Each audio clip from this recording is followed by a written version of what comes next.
Welcome, welcome, welcome. This is a special edition of the Public Works Podcast. I'm having my dear colleague Shane Silsby on from Silsby Strategic Advisors, and I saw him make a post on LinkedIn, and this stuff it piques my interest. I like to have people on the show who it can help me with my curiosity, and if I'm curious about it, I'm sure a lot of other people are curious about it, is the IIJA funding, the bipartisan act, the money that was allocated to go to agencies and utilities around the country, and we're still trying to figure out where it is, what's going on with it. So Shane, say what's up to everybody, and then tell us why we're talking about the bipartisan act funds today. Yeah, thanks, Joe, and great job as always. Appreciate being on the show with you. You're an asset to the public works community, and so I appreciate working with you on this and many other items. So why now, right? Why do we have this focus on federal funding today? Well, I'll just give a quick overview on the BIL, as we call the Bipartisan Infrastructure Law, or the Infrastructure Investment and Jobs Act. Hopefully, if you can see this here. The bipartisan infrastructure law. So the IIJA is the same thing as the BIL. First of all, the Infrastructure Investment Jobs Act was through Congress, and once it's approved into law, but president signs it, becomes the law, bipartisan infrastructure law. So we'll use those interchangeably, IIJA and BIL. So here's why this is so important for the BIL funding cycles remaining. Some of the formula funds are based on federal fiscal year, and we just jumped into federal fiscal year 25 just on October 1. So I've got to go back and see what was actually funded, but the law continues to be approved in a bipartisan fashion, which is good. And then today, I think we're going to talk more about grants, because those have a way for public agencies, local agencies, to get direct access to that funding if they're able to be successful. And so we're just finishing the FY, federal fiscal year 24 grant programs. And now we're entering the federal fiscal year 25 programs. We've got a couple that are coming up we'll talk about, but this is the second to last cycle effectively. And that's why it's so important for people to be thinking about that. If you wait till next year, you're in the last cycle, and then you're not going to have a chance to get a debrief, have another run at it. And so that's why it's so important to be thinking about these now. And we've got a couple of popular programs coming up. But that's why it's the focus today, Joe. We've just jumped into that next federal fiscal year of the federal government. The discretionary grants come through those federal agencies, and we only have one or two shots left for our colleagues in the local governments to access those. So difference between formula and grants, and correct me if I'm wrong, I probably am, but formula is the funds that are already allocated. The grants are when a agency petitions for funds that are already allocated. Is that correct? Am I right? Am I wrong? Yeah. So if you can see this, this is how the funds are allocated, right? So it comes from President of the Congress as the bipartisan infrastructure law. Some of that money is diverted directly to federal agencies for them to directly use. You think about like the Army Corps of Engineers that build stuff directly. That's a federal agency using those monies for a project. The rest of it comes over for distribution by the federal agencies. And about 60% of that goes to formulaic allocations, which goes to the states. And that is, I think, struggling to make its way down to local municipalities. But 40% goes to discretionary grants. And so that's the 40% we're trying to focus on today, because that's what a local agency can do to try to get that funding directly from a federal agency. Gotcha. And that, okay. Then the next question usually is, well, how much funding are we talking about? Right? Yeah. And right. So here's what the IIJ lays out. It was over I think ended up being about 1.2 trillion over 5 years. And then this is some of the funding breakdown of the new funding, right? 550 billion was new funding. And this is how that breaks down. So what you can see is it's heavily transportation focused, right? We have like the largest investment in transit in the history of federal acts. We've got a boost for just fixing the roads and bridges there. And then we see EV charging come to the forefront a little bit more than in the past. So that's kind of like what's happening. And we're already, 3+ years into this program. That's why it's important for people to be thinking about that now. Since we're 3+ years into it, do you feel like let's say out of the 100% of allotment, how much has already been distributed or dispersed? Is it 20%, 50% since we're halfway through? Is it 70%? There's like crumbs left. What do you think the distribution is? Yeah, on the formulaic, and not wanting to confuse folks, but those formulaic dollars, which are population based, those have already gone to the states in every fiscal year, with the exception likely of this one that just started. So if you think about 5 years, 3 out of those 5 years have already been allocated to the states for formula. And then the states have those dollars and they're working their way through for transportation, for sure. On the grant side, it's a little more difficult because there are 120 different grant programs. They have different deadlines and different release dates. And then sometimes the awards go up a little bit if they have some extra money. Sometimes they're delayed, right? So, and it's very competitive. But effectively, we're in the third to fourth cycle, pushing really into the fourth cycle of those grant programs.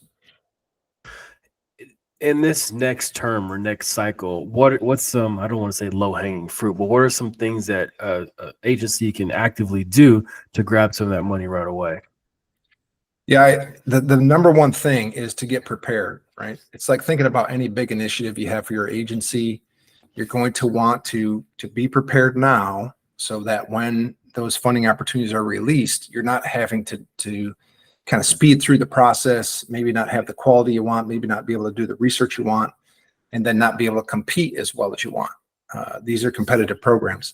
So a couple things that I like to have people consider are the capital improvement program piece of it. So trying to figure out, okay, what makes sense for you from a capital improvement programming standpoint.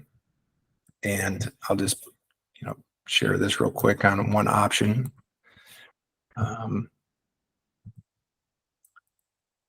So I find a lot of times that agencies, and I found a stat on this the other day where I think only about 10% of the agencies have an effective capital improvement program in place at local agencies. That's a small number when you're wielding big dollars, right? And so this is the simple thing you can do. Take your projects that you likely have identified, the communities identified, your asset management programs identified, your elected officials have identified, and then break each of those projects down into phases that you can see in this table I have on the left column. And then project those phases out over multiple fiscal years, right? And at the local government, your fiscal year may or may not align with federal fiscal year, but the point is you've got to break it down by phase and then by fiscal year for a couple of reasons. One is that gets all of your resources in an agency aligned to what they're supposed to be doing, right? What's Joe doing on this project? What's Shane doing on this project, right? And then additionally, it gets you set up for the grant opportunities because you can target a specific piece of this, right? You might say, well, we're going to go for design for this project. And the grants are typically capital focused. So planning and design to support a capital project or directly to a capital project. But you have to know how much your project costs and when it's going to hit so that you know how to really target and focus in on those grants. So that's a big one on getting prepared. And then just jump back real quick.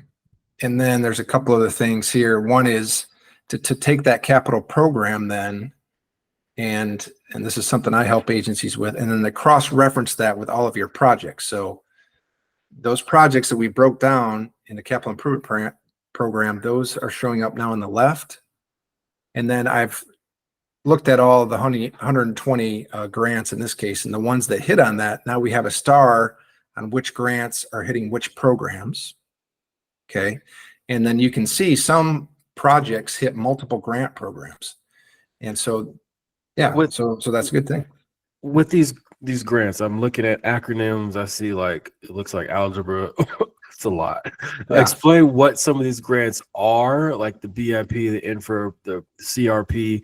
And are those for a respective, are those just for examples or are those for a respective type of project? Yeah, good question.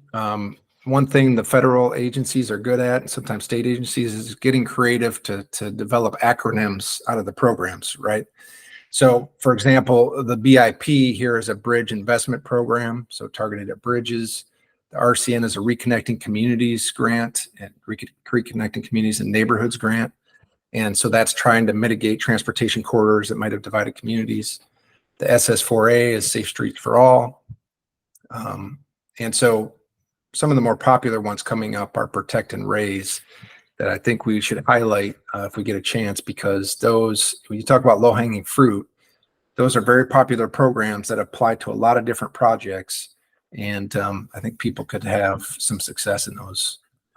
Sure, we'll talk about Protect, NOFO, and Raise in a second here. But where, like, imagine an agency, you know, it's a guy, he's got X amount of employees. It might be a city of 20, 30, 40,000. Doesn't really have the staff to go through all this with a fine-tooth comb. How can they find these respective grants? Just to know what potential money is out there for them to be had. Yes. Good question. And getting prepared is kind of the way to do it, right? So I just took that framework we did on the grant programs and the projects, and I've cross-referenced those into an annual calendar based on how these grants have been released in the past and when the deadlines are, so you can start planning for that. I love it. But here's where you can kind of go to your point. The USDOT through grants.gov has a database that you can use to track. USDOT also has key notices of funding opportunity page, which is kind of the upcoming grants. And then through my website, I also have two sources. One is through NACO, one is through the Bipartisan Policy Center that tracks every grant, details every release, and then links you back to this grants.gov. So it's a big effort to track all of those. That's why I like people to go through their projects, highlight them, and then you're only focused on those grants that are applicable. That would make sense. So let's talk Protect, NOFO, and Raise. Can you give us the, I guess, 30,000 foot view on what those are and what money they're allocated for? Sure. So Protect, as you would imagine, is about protecting surface transportation assets. Anything that comes from the USDOT or from Federal Highway Administration, you're going to be looking at surface transportation assets, right? Roads, bridges, multimodal pathways, things like that. And for the Protect program, we have these types of elements. You can either do a planning grant, or you can do these type of implementation grants, which are for resilience improvements. Think about, mitigating climate change issues that are resulting in increased storm damage protection, right? We've been experiencing hurricanes. You did a great piece on with people on Hurricane Milton, things like that. All of that is resilience. So if you think about in the Hurricane Alley, if you had received Protect program and you'd updated one of your surface transportation assets, maybe changed the way it's built, hardened the infrastructure, or raised it up out of a floodplain or whatever the case might be, when those major storm events come through, that infrastructure is going to be more resilient, right? And so Protect tries to do that through these mechanisms. And you can see the eligible facilities we have down here. Yeah, obviously we talked about the surface transportation stuff, but that also can link over to public transportation facilities, rail, ports, things like that. And then the timing on this is why this is important. October, right, that we're in right now, it's any day now, this notice of funding opportunity, and when we say NOFO, that's what we mean, is going to be released with an expected deadline for applications to be February 2025. So it might sound like a long time, but that's going to be through the holidays and all of that. So you're going to want to get ready now. And then you can see for the different programs what the funding availabilities have been. And we don't know yet what the actual available funding elements will be in the new notice of funding opportunity, but they've been pretty consistent over the years. And they've usually gone up a little bit every time it's released because of escalation, inflation, all that stuff. And then we talk about some matches below. That's kind of Protect in a nutshell. Okay. And then Raise, right, is the next one. This is really popular. So Protect is somewhat unique in that, the coastal zones have a lot of impact here. If you're in any disaster areas, it's really tied into you. But Raise is a little bit more general, and many communities can take advantage. So you can see here again, planning, capital. You can see the types of projects. Again, we're focused mostly on surface transportation assets. You can, what I like about this is you can do planning or a partial design or a corridor plan for future funding, right? And then when we look at that release, that's supposed to be coming out in November, again, right around the corner from a preparedness standpoint. And then you can see a couple of elements here. The nice thing about Protect was it doesn't have a maximum award size. So that big project that you've been trying to get paid for doesn't have a maximum award size. It does have a match.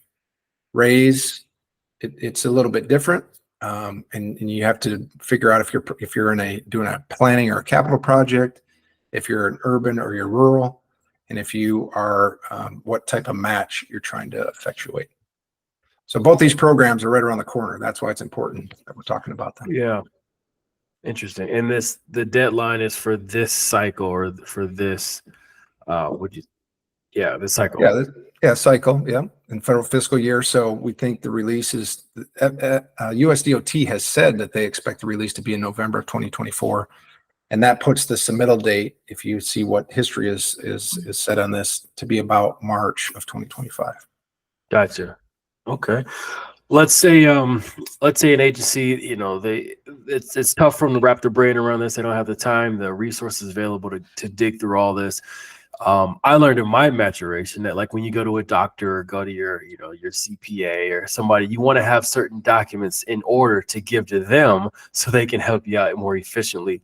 What would these agencies come to you with so you could say, okay, here's what we're looking at, here's what we can do in this cycle, let's get rolling on it? Yeah, number one is, I think, getting that capital improvement program to be as robust as possible with information, the estimates, the timing of all that, because when it comes to selecting a priority project, and I always like the capital programs to be prioritized by some elements. What is it? Is it safety? Is it mobility? Whatever it is. And then when you look at the grant merit criteria for each of the grants, then you can see which projects might fit best with that, pull those out. But all of that information from the capital improvement program, how you did that, how you prioritized it, the when and the how much, is going to be needed for the structural elements of the grant application. So that's the first thing, is get that thing ready, get your CIP ready. Next is, doing that targeting, which I help people with for those grants, right? And then next is laying out the calendar for when you need to have what ready for which grant. And then once that notice of funding opportunity comes out, then you're ready to go, right? There's still a lot of work because you want to review that notice of funding opportunity, but at least you'll be much further ahead in the process. What's usually the ICP or the avatar of somebody who comes to you about this? Is it a population size?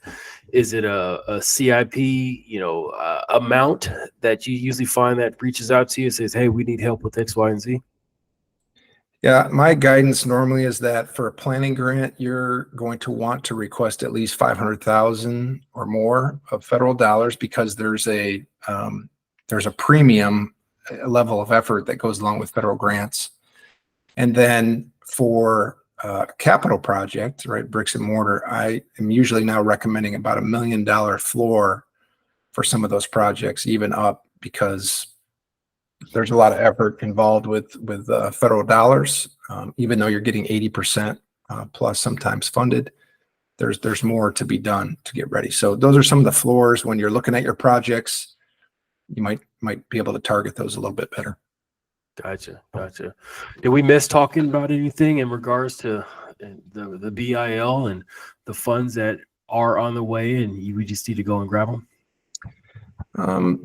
Well, there's a few resources, right? The USDOT, I think, does a decent job of looking at what's coming up, and then people can kind of keep track of that. Grants.gov is another good source to keep on top of that. The National League of Cities does a good job also in providing free boot camp training for many of these popular programs. So if you're a local agency, you need help, it's free. So, I always suggest people do that. I help there as a subject matter expert. Also, with our industry association, right, American Public Works Association, if you look through their government affairs group, they'll be giving updates on what's happening with federal programs or federal funding elements. So those are some of the things you can do to kind of keep abreast of what's happening out there. Cool. And where can people find you at? They can find me on LinkedIn. You can just look up for Shane Silsby on LinkedIn. You can hit my website, silsby-sa.com. You can learn more about my book if you want, which has information on capital improvement programming strategies, and that's managingformeteors.com. So there's a couple different ways you can get to me, and happy to help out where I can. Sure thing. Shane, always good having you on the show. Always love how you just add value, no fluff, no craziness, and just trying to help out people, man. I love it. So once again, this has been a special edition of the Public Works Podcast. Share this with somebody who you think needs to hear it, and looking forward to talking to you soon. Thanks, Joe.